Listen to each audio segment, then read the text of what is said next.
Ya, salam jumpa para pendengar semua. Memang topik hari ini adalah kelanjutan dari topik yang minggu lalu ya. Minggu lalu kita sudah membahas tentang bagaimana orang tua itu berperan dalam membesarkan anak-anak mereka. Hmm. Orang tua punya tanggung jawab untuk membesarkan anak mereka dengan baik. Karena apa? Anak adalah warisan yang diberikan Tuhan kepada orang tua, dititipkan Tuhan kepada orang tua. Jadi orang tua mempunyai tanggung jawab dalam membesarkan anak mereka dengan baik. Ya, anak-anak itu seperti anak panah. Orang tua harus mengasah, membentuk, mengarahkan anak-anak mereka supaya mencapai destiny yang memang menjadi tujuan hidup mereka begitu. Setiap anak punya tujuan hidup yang berbeda Diarahkan oleh sesuai dengan orang tua ya. keunikannya. Nah, orang tua berperan dalam membentuk, mengasah dan mengarahkan Mengarahkan. anak-anak sehingga mencapai tujuan hidupnya. Hmm. Nah, minggu lalu kita juga sudah bahas tentang ada 7 sifat atau ciri anak-anak yang hebat. Yang pertama, mereka memiliki semangat hidup, matanya bersinar-sinar. Lalu yang kedua, mereka memiliki nilai-nilai kehidupan yang sehat. Nilai-nilai ini solid, kokoh seperti emas. Lalu mereka juga mudah berterima kasih kepada orang lain, kepada Tuhan, ya, punya thankful spirit. Lalu mereka juga bisa menikmati persahabatan yang dalam, persahabatan yang bisa mengikat mereka dengan kuat dengan teman-teman mereka. Tidak mudah putus asa, itu sifat yang berikutnya. Mudah untuk recover, pulih dari keterpurukan, kegagalan.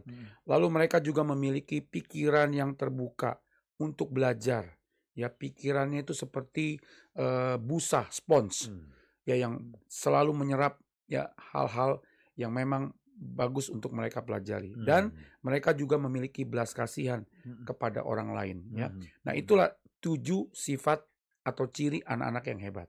Nah, para orang tua mungkin bisa mulai mengamati apakah anak-anak mereka memiliki ketujuh sifat ini. Ya. Nah, hari ini kita akan lanjutkan dengan bagaimana sih peran orang tua dalam membentuk, mengarahkan, mengasah anak-anak mereka sehingga mereka bisa menjadi anak-anak yang hebat. Ya. Nah, Kira-kira apa saja Pak kalau peran orang tua seperti tadi dia bisa melihat ada 7 ciri-ciri iya. tersebut ya. Kira-kira apa yang mesti diperhatikan oleh orang tua mencapai tujuan itu gitu? Ya, sebelum kita masuk ke sana, saya mau jelaskan dulu ada beberapa kekeliruan Orang atau tua kesalahan, melakukan kesalahan gitu ya. dalam membesarkan anak.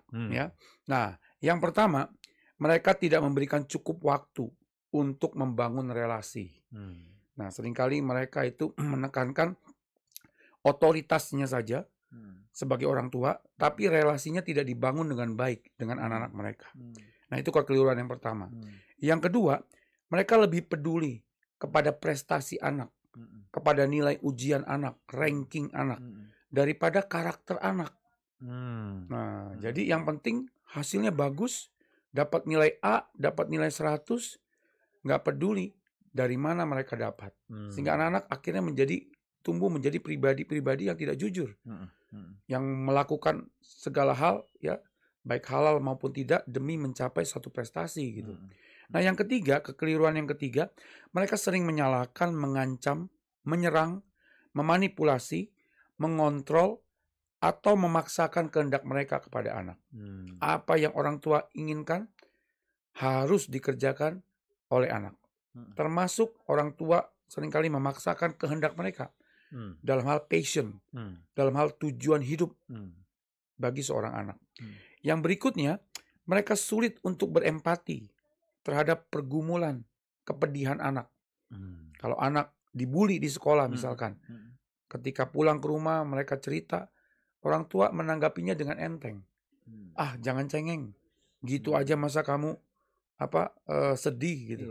Ya, papa dulu ya diperlakukan lebih daripada itu, tapi baik-baik saja. Nah, memang dulu mungkin generasi kita, generasi X ya, atau baby boomers, ya lebih keras zamannya.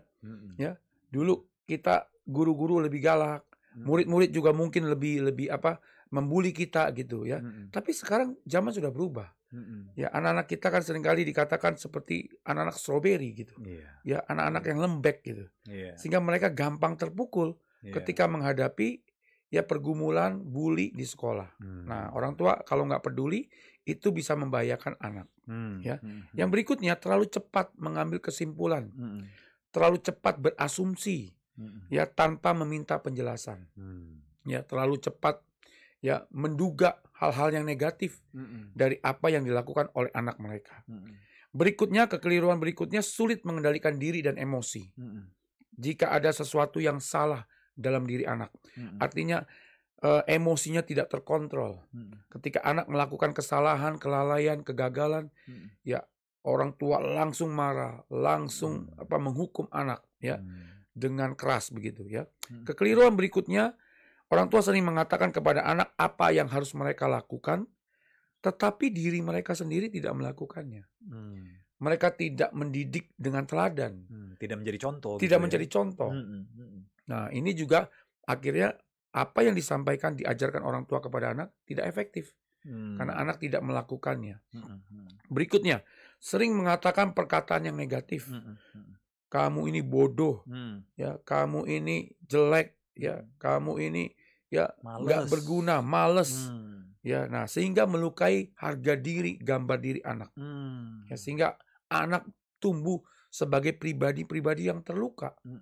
Nah, dan yang terakhir, kekeliruan yang terakhir adalah cenderung menunda-nunda untuk berdamai kembali dengan anak. Ketika konflik besar terjadi, ya, nah, lalu terjadi kemarahan, terjadi mungkin sampai perang kata-kata atau tindakan fisik, ya, nah, orang tua tidak mau meminta maaf. Bahkan sekalipun yang salah itu sebenarnya orang tuanya, yang terlalu emosional atau terlalu berasumsi negatif, terlalu responsif, reaktif, ya. Dan dia tidak mau berdamai ketika dia tahu bahkan bahwa dirinya yang salah. Apakah kekeliruan yang Pak Tim sampaikan ya, ada hubungannya, erat hubungannya juga dengan faktor komunikasi, saling bisa mengungkapkan perasaan supaya si anak misalnya bisa untuk dekat dengan dia, ngobrol, mengerti isi hatinya, begitu pula si orang tua mengerti isi hati anak. Erat hubungannya dengan komunikasi, Pak. Ya, jelas sekali. Ya, karena memang relasi itu adalah hal yang sangat penting dalam kita membesarkan anak-anak yang hebat. Ya, jadi kita perlu dekat dengan anak kita. Kita perlu memberikan waktu anak-anak kita. Kita perlu mengenali karakter kepribadian anak-anak kita yang berbeda-beda. Nah, dengan kita mengenali mereka, dengan kita dekat, punya relasi yang baik, maka ketika kita melakukan sebuah didikan, koreksi, atau bahkan hukuman kepada anak, ya mereka bisa menerimanya dengan baik. Tidak ada kepahitan dalam hati mereka, seperti itu. Dan pengenalan yang baik kepada anak atau relasi yang baik juga membuat orang tua tidak mudah berasumsi negatif terhadap anaknya. Nah, mereka akan lebih percaya dengan anaknya. Ya, kadang-kadang yang membuat orang kurang percaya kan relasinya karena kurang baik. Gitu. Tapi kalau kita mengenal orang itu dengan baik, punya relasi yang baik, kalau kita lihat orang itu mungkin melakukan tindakan yang kita duga ini sebetulnya tindakan yang nggak baik, tapi karena kita kenal dia, kita tahu motifnya baik, ya, tidak seperti yang nampak kelihatan dari tindakannya itu. Luar biasa ya. Nah, keluarga Indonesia bagaimana? Apakah keluarga Indonesia melihat anak-anak di rumah juga mempunyai ciri-ciri sebagai anak-anak hebat? Dan bagaimana dengan relasi kita, komunikasi kita? Apakah sudah dibangun sedemikian dekat sehingga anak dan orang tua juga punya satu pandangan yang benar, dia melihat orang tuanya benar, dan orang tua juga melihat pandangan anaknya secara benar, secara positif. Apakah kita sudah bangun itu? Silakan, keluarga Indonesia bisa ikut berbagi kepada kami di 0819269100. Nanti ketika ada jawaban otomatis keluarga Indonesia bisa ketik angka 1 supaya diarahkan langsung ke handphone di studio kami ya. Keluarga Indonesia, kita akan kembali bersama Pak Timothy Ivan setelah yang berikut ini. Dan kita juga akan melihat bagaimana cara-cara ataupun tips-tips aturan-aturan yang efektif supaya bisa membesarkan anak yang hebat. Tapi sebelum itu ada keluarga Indonesia yang mengirimkan pesan di teks kita nih Pak Timothy Ivan ya. Saya akan bacakan dulu. Saya Anggreni, saya mau tanya, memiliki anak hebat berprestasi di sekolah atau anak yang biasa-biasa saja di sekolah tapi perilaku dan sopan santun yang baik? Jadi dia bilang, lebih baik yang mana sih Pak? Gitu. Anak yang berprestasi atau anak yang biasa di sekolah prestasinya tapi perilaku dan sopan santunnya yang baik? Ya, terima kasih Bu Anggreni. Ini pertanyaan yang baik ya, yang bagus ya untuk mengklarifikasi. Jadi seringkali kita memang berpikir anak yang hebat itu adalah anak yang ranking 1, anak yang kuliahnya dapat IPK 4, anak yang selalu dapat nilai A, selalu kita kaitkan anak hebat itu dengan prestasi. Padahal kalau Ibu menyimak tadi dari apa yang kita sampaikan, ciri-ciri atau sifat anak yang hebat itu bukan saja bicara tentang prestasi, tapi itu juga berbicara banyak tentang karakter. Contohnya, anak yang hebat yang kita jelaskan di sini memiliki karakter, ya dia bisa berterima kasih kepada orang lain. Nah, dia juga memiliki sifat tidak mudah putus asa, lalu memiliki belas kasihan kepada orang lain.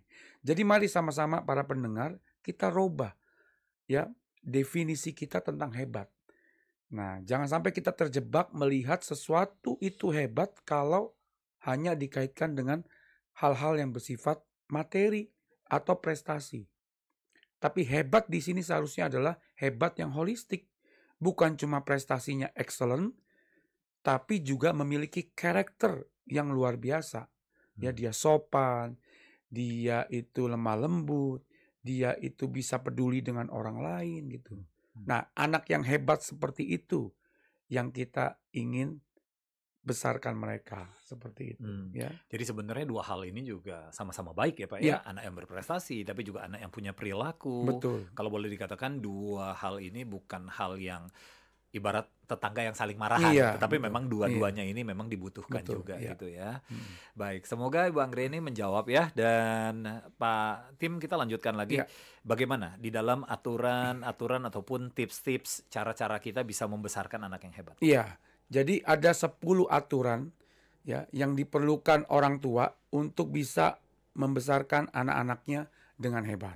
Yang pertama, aturan pertama, mulailah dari diri Anda sendiri. Ya, children see, parents do. Artinya apa? Ini bicara tentang keteladanan. Membesarkan anak yang hebat harus dimulai dari orang tua yang hebat dulu. Jadi orang tuanya harus mau jadi teladan, bayar harga untuk mau jadi teladan terhadap anak-anaknya. Jadi apa yang diajarkan orang tua kepada anak itu dia praktekkan dulu, dia tunjukkan dulu gitu. Nah, karena apa? Anak-anak melakukan apa yang mereka lihat, bukan apa yang kita katakan. Anak-anak kita akan menjadi seperti apa yang kita lakukan, bukan seperti apa yang kita katakan. Contohnya, jika Anda orang tua berhemat, anak akan berhemat. Tapi jika Anda sebagai orang tua boros, anak pasti juga akan boros hidupnya.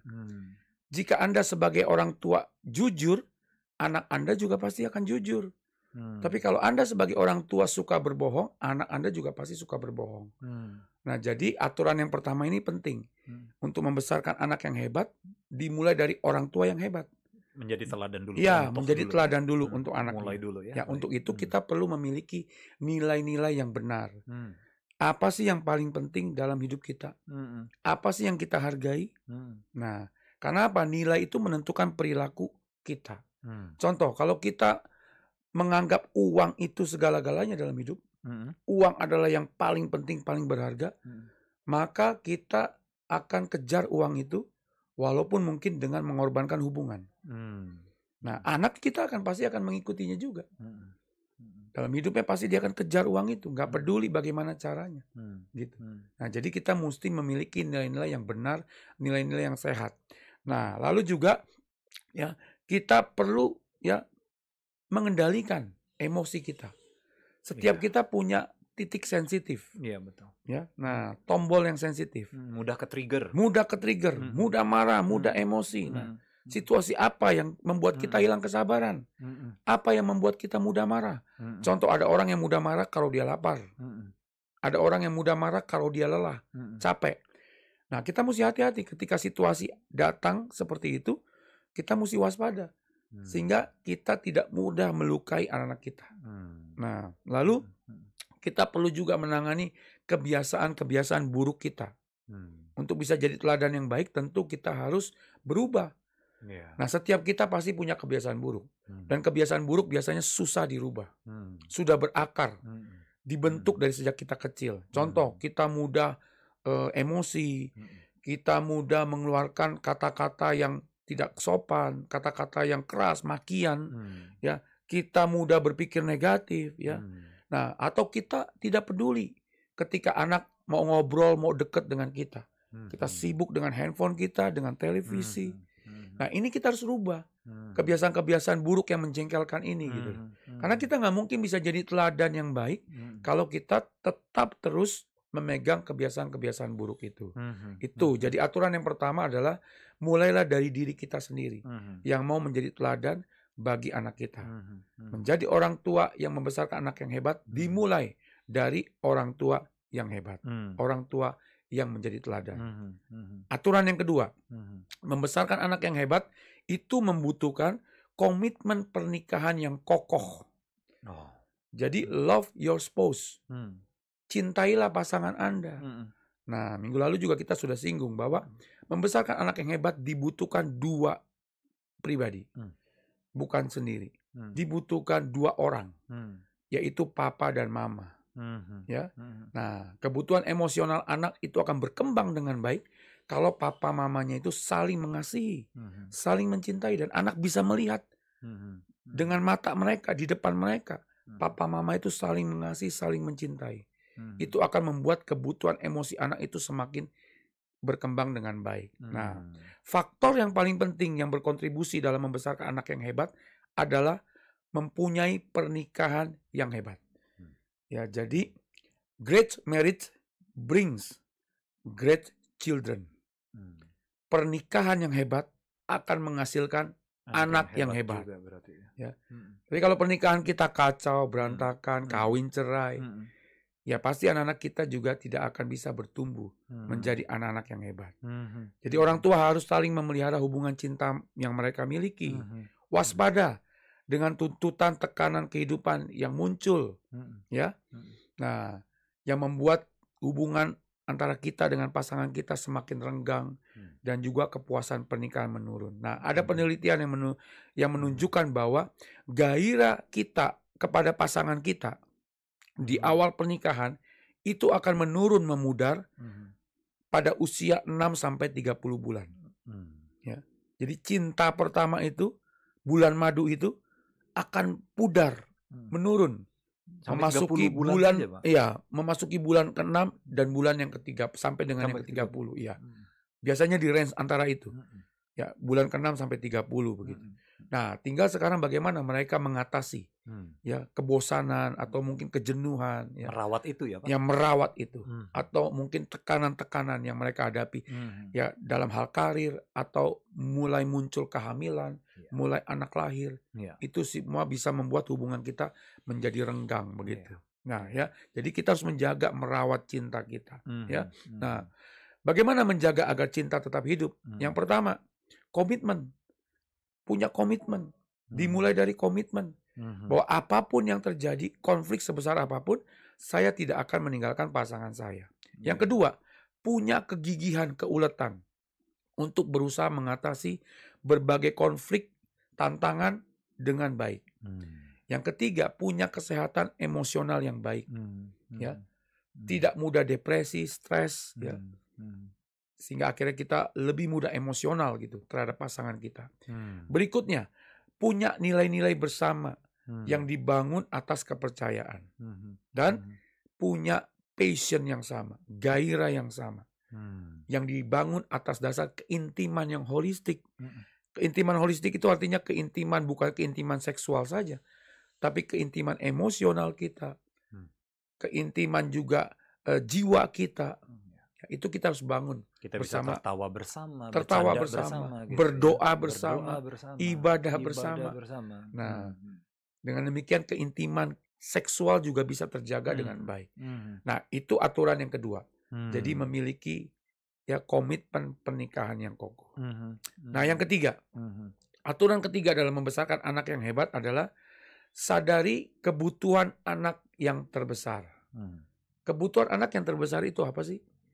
Apakah baju baru, mainan yang hebat, sepatu baru, sekolah yang luar biasa, yang mahal? Bukan. Kebutuhan terbesar anak adalah kita, orang tua. Orang tua itu yang dibutuhkan. They want us, not things. anak itu kebutuhan terbesarnya adalah orang tuanya, bukan benda-benda yang diberikan orang tua kepadanya. Ya, nah anak membutuhkan perhatian dan waktu kita. Nah, survei di Singapura menunjukkan bahwa lebih dari 60% anak mengatakan bahwa mereka menghargai waktu yang mereka lewatkan bersama orang tua mereka. Bahkan ada satu anak yang bilang begini, seandainya saya punya semua mainan yang ada di dunia, tapi kalau orang tua saya tidak pernah memberikan waktu buat saya tetap akan merasa sedih. Nah, jadi anak itu butuh kita. Kehadiran orang tua. Kehadiran orang di dalam tua. waktu-waktunya mereka. Iya, gitu bukan pemberian-pemberian hadiah yang kita berikan kepada mereka. Tapi sayangnya hari-hari ini banyak fenomena orang tua yang absen. The absent parents itu banyak sekali terjadi fenomena itu di zaman modern ini. Ya, orang tua tidak punya waktu untuk anak-anak mereka karena terperangkap dengan pekerjaan mereka, sehingga mereka menggunakan mainan sebagai pengganti orang tua. Nah, itu fenomena absennya orang tua digantikan dengan benda, dengan mainan. Nah, mainan tidak dapat menggantikan orang tua. Ada sebuah quote ungkapan yang bagus dari Vicky Lenski. Dia berkata begini, Anda akan selalu menjadi mainan favorit Anda. Jadi mainan favorit anak-anak itu siapa? Orang tua. Bukan apa, tapi siapa? Orang tua adalah mainan favorit anak. Orang tua. Ya. Bukan handphone, bukan apa macam-macam barang-barang sepeda yang kita berikan. Ya. Dan J.C. Jackson berkata begini, anak-anak Anda lebih memerlukan kehadiran Anda daripada hadiah Anda. Ya. Nah, jadi penting sekali kita sebagai orang tua menyadari kebutuhan terbesar ini. Nah, bagaimana caranya memenuhi kebutuhan anak akan kehadiran orang tua? Usahakan untuk berada di rumah selama akhir pekan untuk melewatkan waktu bersama anak. Sabtu Minggu sebaiknya itu family time. Keluar makan bersama dengan pasangan Anda, dengan anak Anda, nonton film di rumah bersama atau di bioskop, pergi ke mall bersama, ya. Nah, usahakan untuk menelpon anak kita di tengah-tengah kesibukan kita sehari-hari. Say hello atau WA paling tidak, ya. Lalu sediakan waktu untuk pergi berlibur bersama keluarga, minimal 1 kali setahun. Nggak usah yang mahal, ya, tetapi bikin liburan yang berkesan untuk anak kita. Nah, lalu ketika berada di rumah, sediakan waktu untuk bermain bersama anak sesuai dengan minatnya. Jangan kita yang memaksa anak ikut main sesuai minat kita, tapi kita yang mesti ikut main sesuai dengan minatnya anak. Jadi fokusnya harus anak, bukan kita. Nah, seringkali orang tua waktu bermain dia memaksakan, oh ini aja, ini bagus gitu. Anaknya nggak suka padahal gitu kan. Nah, jadi kita yang harus masuk ke dunianya mereka, bukan mereka kita paksa masuk ke dunianya kita. Ya, nah itu cara kita membangun hubungan dengan anak kita. Ya. Nah, yang keempat, ini penting. Aturan yang keempat, relasi lebih penting daripada masalah. Sebab kita membesarkan anak, bukan bunga. We are raising children, not flowers. Nah, ungkapan ini berasal dari sebuah cerita. Ada sebuah pasangan, suami istri, David and Jane. Nah, David ini punya hobi memelihara bunga. Ya, taman di rumahnya, di perkarangan rumahnya. Bunganya luar biasa indah-indah. Dan dia sangat senang, dia investasikan waktu untuk merawatnya dengan baik. Nah, anaknya bernama Kelly, umur 6 tahun, satu kali diajarin oleh papanya David ini untuk memotong rumput-rumput ya liar yang ada di sekitar tamannya itu gitu. Nah, lalu diajarkan anaknya pakai mesin potong rumput. Ya, senang sekali anaknya itu ya. Nah, tapi tiba-tiba istrinya Jane memanggil David sebentar. Ada sebuah hal yang perlu didiskusikan. Nah, Jane berpaling ke istrinya 5 menit. Begitu dia balik ke anaknya, apa yang terjadi? Bunga-bunga yang indah itu sudah terlindas oleh mesin potong rumput itu. Dan akhirnya David ini, papanya ini marah sekali. Kamu ini goblok ya. Kamu ini nggak punya otak ya. Ya kan? Kenapa bisa sampai begini? Kenapa kamu nggak lihat? Anak 6 tahun loh dimarahin seperti itu oleh papanya. Dan akhirnya istrinya Jane berkata begini, David, kita membesarkan anak, bukan bunga.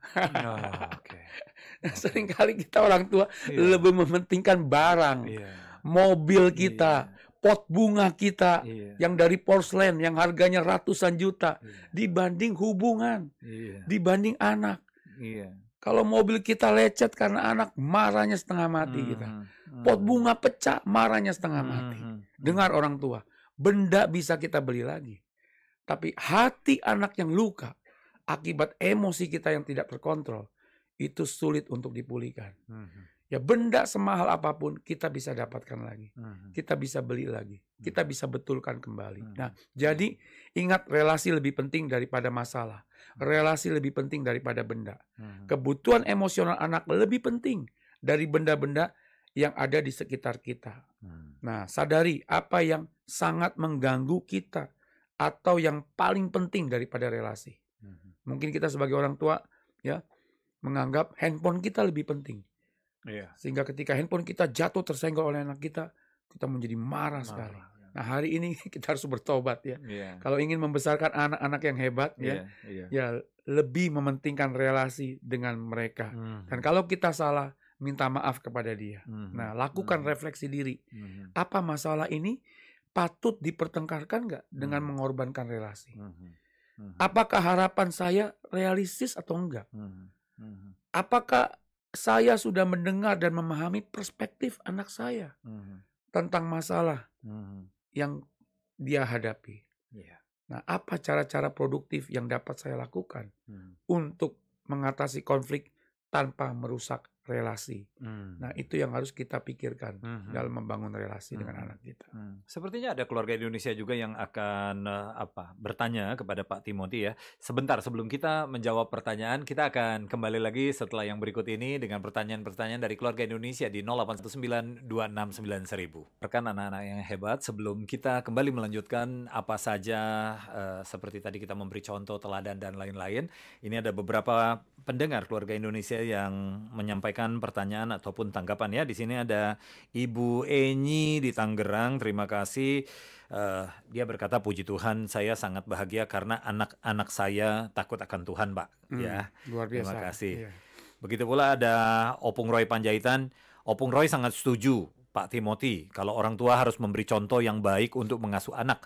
Jangan hanya bisanya menuntut prestasi kepada anak, tetapi beri kebutuhan perlengkapan sekolah. Terutama ayah, jangan malas kerja. Mintalah pada Tuhan, nanti dikasih jalan keluar. Jangan mintanya sama orang, nanti kecewa kalau nggak dapat. Katanya, Pak. Ya, terima kasih Opung Roy. Dan berikutnya juga ada dari Ibu Rince. Ibu Rince ini menanyakan, sebentar ya, kebetulan dia butuh waktu untuk masuk nih. Oke. Pak Li, Pak Timothy tanya, ponakan perempuan saya super sibuk, baik di bidang olahraga yang ditekuni yaitu basket dan main musik. Dia sih masih sekolah di SMA dan saya berpikir dengan mata pelajarannya itu takut terganggu. Bagaimana atasi agar tidak bentrok dengan pelajaran sekolah? Apakah hobi main basket dan musiknya itu harus dihilangkan saja salah satunya? Gimana Pak? Iya, terima kasih. Jadi memang harus bisa mengatur waktu dengan baik ya. Nah, anak-anak yang punya bakat, talenta, memang problemnya adalah dia harus bisa mengatur dengan baik kalau ingin mengeksplorasi semua bakatnya, atau dia harus memilih gitu ya. Tapi saya setuju bahwa memang dia harus selesaikan dulu paling tidak sekolah SMA-nya. Nah, setelah itu dia harus memutuskan apakah memang dia mau berkarir sebagai seorang olahragawan profesional atau sebagai pemusik profesional, atau memang dia ingin memilih jalur akademik. Artinya dia akan sekolah lebih tinggi, ya kuliah, ya dan bekerja begitu. Nah, perlu bimbingan tentu dari orang tua, dan tidak ada salahnya juga kalau bisa melakukan tes bakat supaya betul-betul mengenali apakah memang betul musik dan olahraga ini bukan sekedar hobi, tapi memang punya bakat yang kuat di dalam diri anak itu. Dan janganlah kita berpikir bahwa musik, olahraga itu adalah profesi kelas 2 atau kelas 3. Ya, itu juga membutuhkan kecerdasan yang khusus. Nah, teori kecerdasan yang dikemukakan oleh Howard Gardner itu menyatakan bahwa ada 8 kecerdasan, bahkan 9 kecerdasan. Salah satunya adalah kecerdasan musik dan kecerdasan fisik.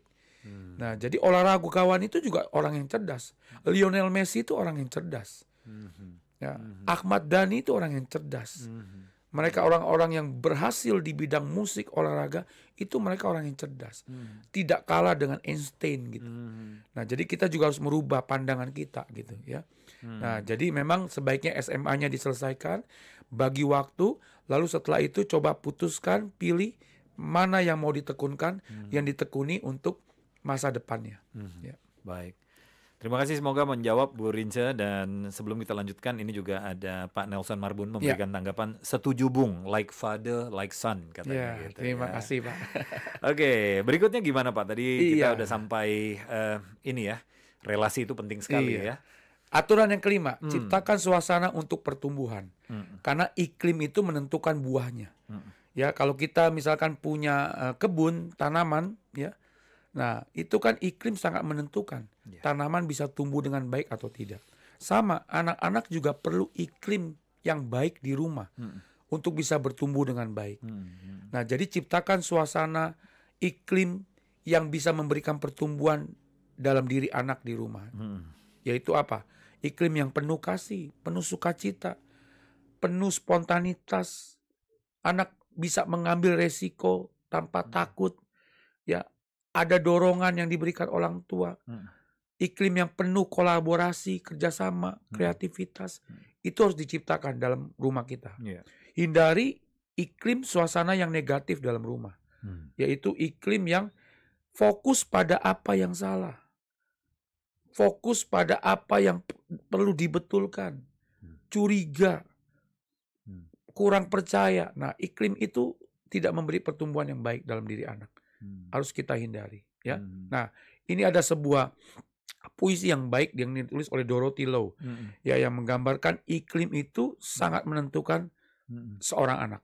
Jika anak hidup dengan kecemasan, mereka belajar menyalahkan.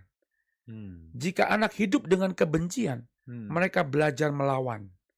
Jika anak hidup dengan ejekan, mereka belajar menjadi malu. Jika anak hidup dengan dorongan, mereka belajar percaya diri. Jika anak hidup dengan toleransi, mereka belajar sabar. Jika anak hidup dengan pujian, mereka belajar menghargai. Jika anak hidup dengan penerimaan, mereka belajar mencintai. Jika anak hidup dengan persetujuan, mereka belajar menyukai diri mereka sendiri. Jika anak hidup dengan kejujuran, mereka belajar ketulusan. Jika anak hidup dengan rasa aman, mereka belajar mempercayai diri mereka sendiri dan orang lain. Jika anak hidup dengan keramahan, mereka belajar bahwa dunia ini adalah tempat menyenangkan untuk mereka diami. Mari ciptakan suasana yang baik di rumah.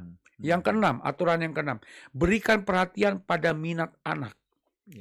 Orang tua harus menaruh perhatian pada minat anak sebelum anak menaruh perhatian pada minat kita. Seringkali nasihat kita nggak efektif, seperti tadi Pak Lei katakan di awal, karena kita nggak punya hubungan relasi.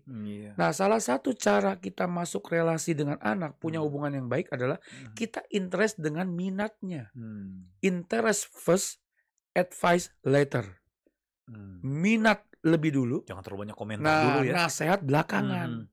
Gitu. Karena kalau kita udah masuk dalam dunia anak, kita bisa tertarik dengan minatnya, nanti anak akan lebih bersedia mendengarkan kita. Anak lebih bersedia taat kepada kita. Anak akan lebih berusaha untuk memenuhi ekspektasi kita, minat kita, ketika kita sudah masuk dulu ke dalam minatnya anak. Nah, jadi ya, mari orang tua kita berikan perhatian pada minat anak kita lebih lagi. Yang ketujuh, aturan yang ketujuh, kembangkan passion anak, bukan passion kita.